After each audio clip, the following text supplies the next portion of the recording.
Hello students. Today we will talk about tenses.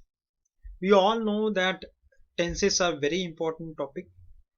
Unless and until we know tenses, we won't be able to frame them. We won't be able to express our emotions and ideas as per the time sense. It is because tenses tell us or give us the sense of time. And if we don't have the sense of time, we won't be able to greet each other properly, we won't be able to express our ideas properly or correctly, or we won't be able to understand others correctly. And that's why tenses are very important in academic life also, as well as in our day-to-day life also. It is because the tenses give us the sense of time, and besides the sense of time, they also talk about whether the action is continuing or it is over. And if we understand tenses properly, we will get the sense of that action, whether it is over or yet to be over or has already been over. So let's see these tenses. As you can see, past, present and future, but actually there are only two main tenses in English. They are present and past. As far as future tense is concerned, it can be, the sense of future tense can be conveyed through present continuous tense. Then how it is, it can be conveyed in the due course of this presentation. We will have a look at it. But first of all, let's discuss from the beginning itself about present and then past and then future. Before we discuss past, present and future tense, let's talk about why we need to study or what is the importance of tenses. As I said just now, that you can speak and write correct English. If you do not have the sense of tense or time, you won't be in the position to talk correctly or understand whatever is spoken or written correctly. Same case, if we can identify the tense, we can identify the verb.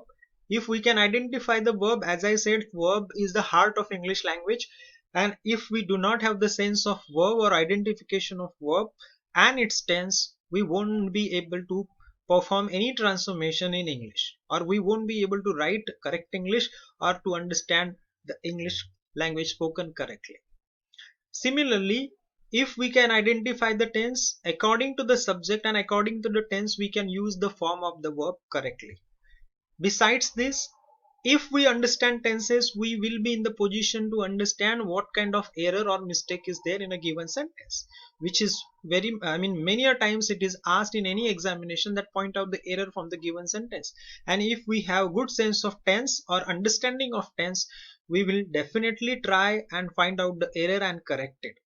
Same case, there are in every examination, let there be any topic about grammar, let there be any topic, anything about comprehension or writing skill, tenses are going to be very very useful in our life, not only academic life but also day to day social or personal life.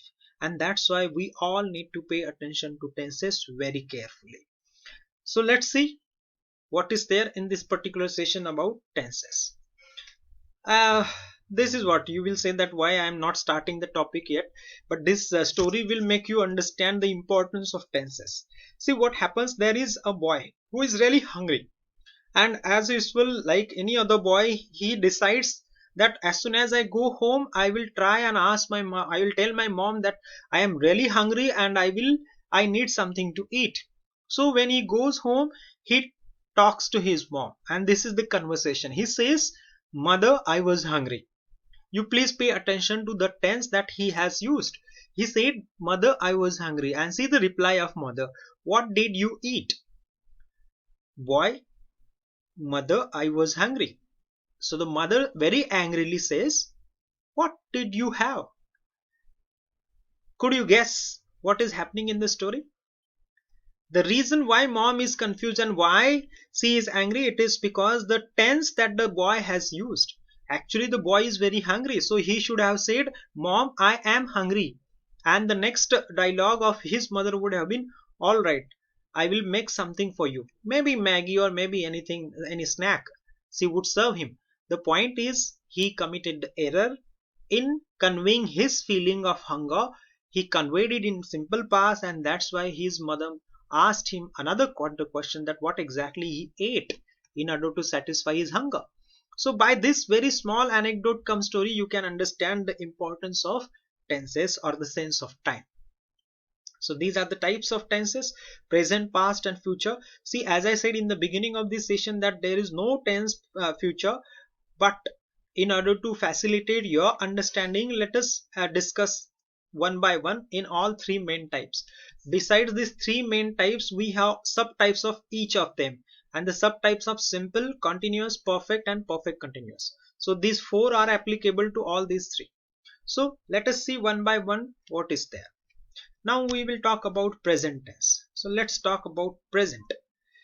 This tense gives us the sense of action which is happening, or which has just happened, or maybe usually it happens, or maybe the action that somewhere in the past it started and even today it is continuous.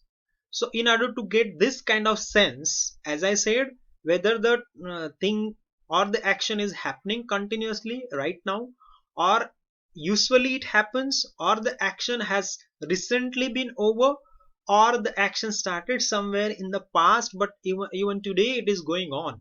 In order to give this sense, present tense is used.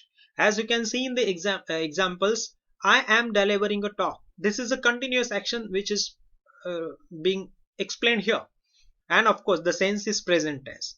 The next one is you listen the video lectures every day. Usual action which is indicated by present tense. He has asked a doubt about the tense. So somewhere the action is over. We have been trying to understand it. So somewhere in the past the action started and even today it is continuous. So these four meanings are conveyed by present tense. So one by one we will see, we will categorically discuss them about simple, continuous, perfect, and perfect continuous.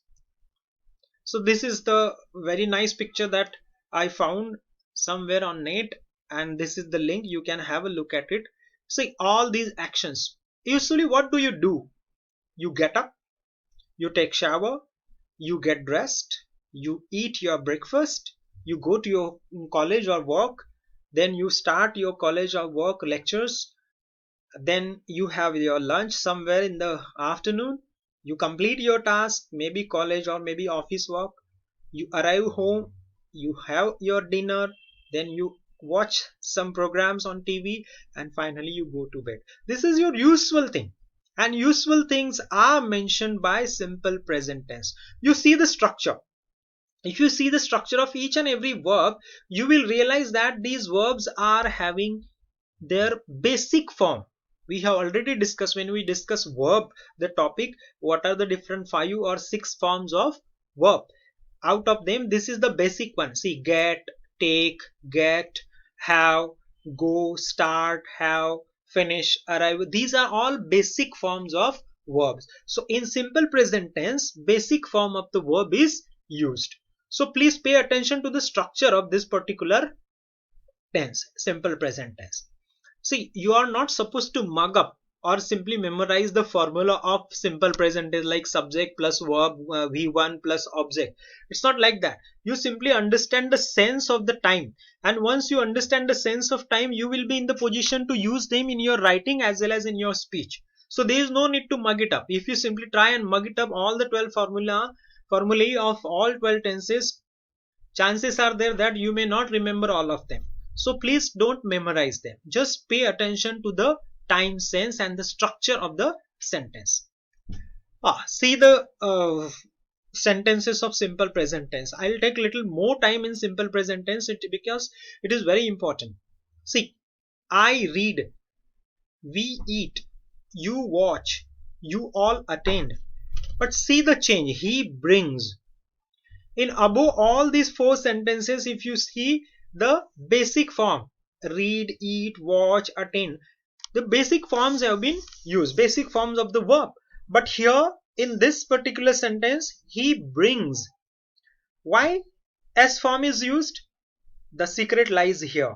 It is because the subject is third person singular, and if the subject is third person singular, S or ES suffix is added to the verb in simple present tense. So please pay attention to this. Similarly, see the next sentence. She teaches. Es suffix is added, and when we discuss about verb, I have already given you the tip when to use es suffix and when to use s suffix to the verb. It is because here the verb ends with ch. and that's why es suffix has been added.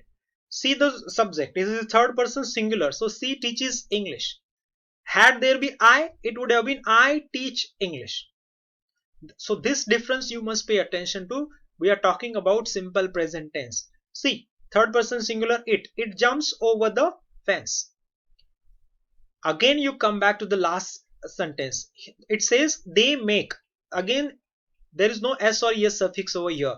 The reason is here. The reason is the subject is third person plural. They.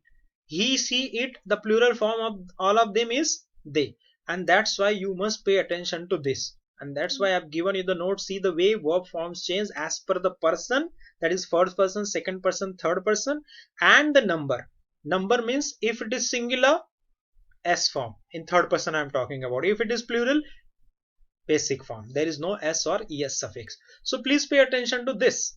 And if you pay attention very cautiously and use them very cautiously in your speech as well as in your writing, you will try and get the idea of simple present tense clear. Not only this, if the simple present tense sentences are used in negation, if we make them negative sentences, how the changes take place? See, I do not read books. This is negative sentence. The positive sentence would be I read books every day. Now I read books every day. In order to make it negative, we have to take the help of to do's forms. To do's forms are do, does and did. That we know. We have already discussed in verb forms. Similarly, we do not eat lunch. You do not eat lunch. See, these were the basic form of the verb, and that's why do. But here if you see the case, he does not bring.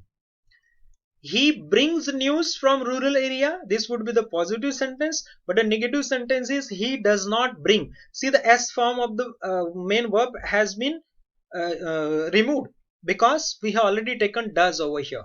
So you cannot say he does not brings.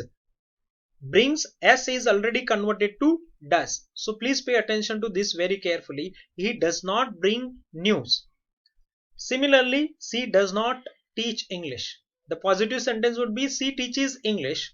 So instead of that, the negative sentence would be she does not teach English. So we are talking about simple present tense in negative form. See the second last sentence, it does not jump over the fence. See, it jumps over the fence. Negative would be it does not. And the S of this particular main verb is removed because it has gone to does. But here they do not make us better human being. So they make us human being would be the positive sentence, but the negative sentence would be do not. Here we didn't add does. It is because they make. There is no S or ES form over here, and that's why do not. Like I, we, you. This is what you need to pay attention to. Another very important thing about simple present tense is that am, is, are, these are the to be's present tense forms. And these are helping verb or auxiliary verb that we have already discussed. But sometimes they perform like a main verb in a given sentence. I've given you these sentences, and these sentences will tell you that the am, is, are and have, has, they have performed as main verb of the given sentence. Like I am a student. Am. There is no action word over here, but am functions as main verb. Obviously it is an auxiliary verb, but here the function is main verb, and they are used to frame or to coin sentences of simple present tense. You cannot say that always there has to be the basic form of the action verb or es form of the action verb and then it becomes simple present tense. No, with the help of am, is, are, have, has because they are also to have's present tense forms, and am, is, are, they are to be's present tense forms, and they can be utilized to frame the sentences of simple present tense. So please pay attention to this also. See, boys have many excuses to tell. Have, it is functioning as the main verb. So I hope that the things about simple present tense are little more clear. I took more time in simple present tense because it is very important. Day-to-day languages, most of the time we use simple present tense to make the things clear. Rest of the tenses we will see in next video.